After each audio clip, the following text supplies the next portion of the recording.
So what we'd like to do now is give you some tools. I know we've been talking about some of the don'ts, so let's talk about some of the do's, and we'll do one better. We'll show you. Initial 3-stage breathing exercises. Feel free to pause and rewind this exercise until you feel comfortable. This may take several minutes to master. These exercises can be done lying down, sitting, or standing.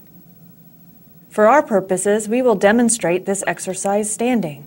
The head is level. Eyes are open. Mouth is closed. Tongue touching the upper palate. Feet are shoulder width apart, with arms slightly rounded at your sides. Bend knees slightly with spine erect. Wrists are straight with fingers spread and thumbs relaxed. The arms can stay in this position, but for our purposes, we will use palm over palm. Palm directly touching over palm. Palm over palm covering the navel. In this position, the fingers and thumbs are closed. Stage 1. Inhale through the nose, pushing the diaphragm down, expanding the lower abdomen first. Stage 2.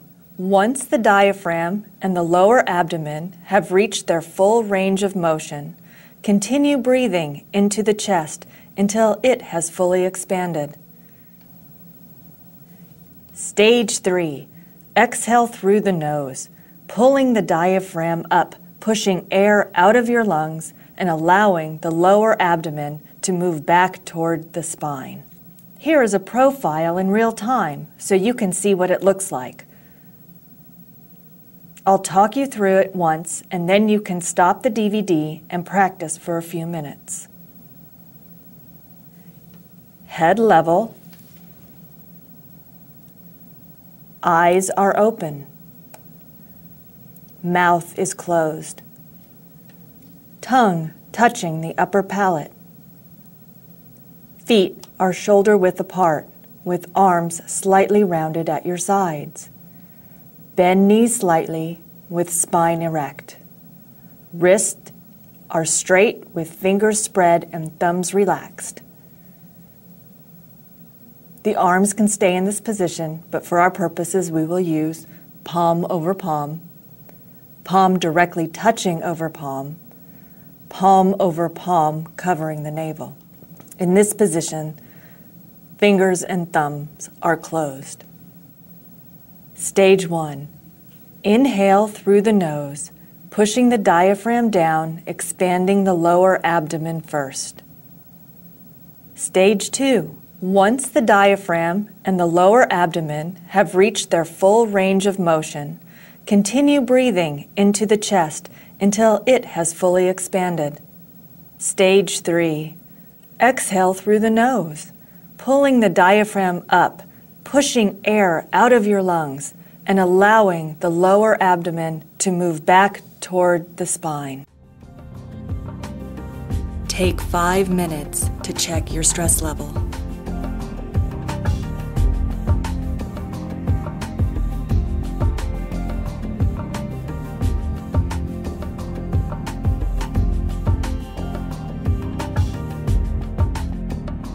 So, the first practical exercise, 3-stage breathing. Basically, it's diaphragmic breathing, and it's showing people how to be self-aware, take control of their breathing, and perhaps if they can do that, then they can use that one little tool as a mechanism to control their stress, check their stress, and also translate it as a technique that they can use clinically with clients to help them do the same thing. The breathing exercise was surprisingly simple. When I first learned it, it was easy to practice the motions, to actually bring in the air and to let the air go. And during that practice, I could actually feel some of the tension in my body go. It was a pretty real and pretty exciting tool to be able to use, and it was very simple. Because stress is real or imagined. It doesn't have to be something that is actually there in front of me. It can be something that I'm thinking.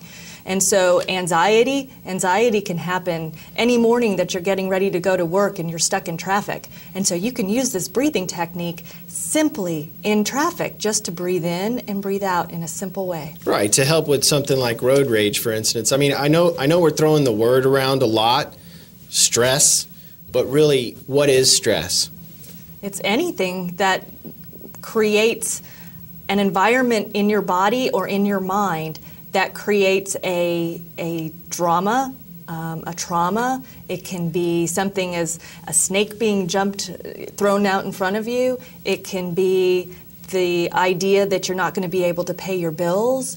It could be that you're concerned about somebody's birthday coming up and you haven't gotten a birthday present yet. It's basically anything that you can possibly think of could become stressful. It's individualized. Yeah, so stress can be real, like a dog is chasing you and is trying to bite you. It can be imagined, like you're imagining some future catastrophe that may or may not ever happen. But the thing that people need to understand about stress is that it has a physiological component that's inescapable. It's part of our genetic code, if you will, as human beings, that we are designed to respond in certain ways on a visceral, on a physiological level to stressful events, be they real or imagined.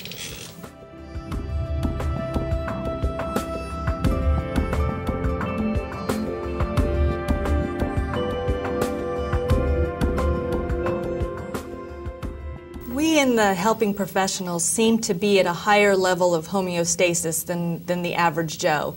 We are bombarded with more stressful stimulus in our day-to-day work than perhaps the person who works at Kmart. So our level is a lot higher, and we have to be aware that our physiological stress reaction could be more intense. And the fact is if we do not regulate it, that chronic stress can continue. Well, what happens when chronic stress happens? Well, it causes a lot of things, and none of them are pleasant, and most of them have some really ugly physiological side effects. I mean, we're talking about heart disease, hypertension, diabetes, cancer even have all been linked to stress and linked to chronic stress. So if you don't know how, or if you don't naturally trigger that relaxation response, then you move into chronic stress. And like you were saying, that as helping professionals, we have a higher stress baseline than the average person because of what we do. We sit there and we listen to everybody's problems. We sit there and we listen to everybody's traumas. We sit there and listen to everybody's bad day. And eventually, and over time, you absorb bits and pieces of that. And if you don't have a way of regulating yourself or decompressing, then that can lead to, like I said, some very nasty physiological side effects that most of us don't want. There's a lot of analogies that can go with that. Maybe blowing up a balloon, each thing that we hear is blowing up the balloon, and unless we have a way to reduce some of that air in that balloon, it's going to pop. There's only so much that our body can take, or our mind. The problem is that it happens so slow, is that we don't always realize it. If you think of putting a frog in a pot of cold water, the frog is going to stay in that cold water. You slowly turn up the heat. The heat keeps building and building. The frog doesn't notice because it happens so long. Over time, all of a sudden, you've got a boiling frog, frog is dead, frog never jumped out. Yeah, exactly. And a pressure cooker is another good analogy, because if you don't release steam off of a pressure cooker, what does it do? It explodes. And the same is true for us. And so we have to find ways to release that steam.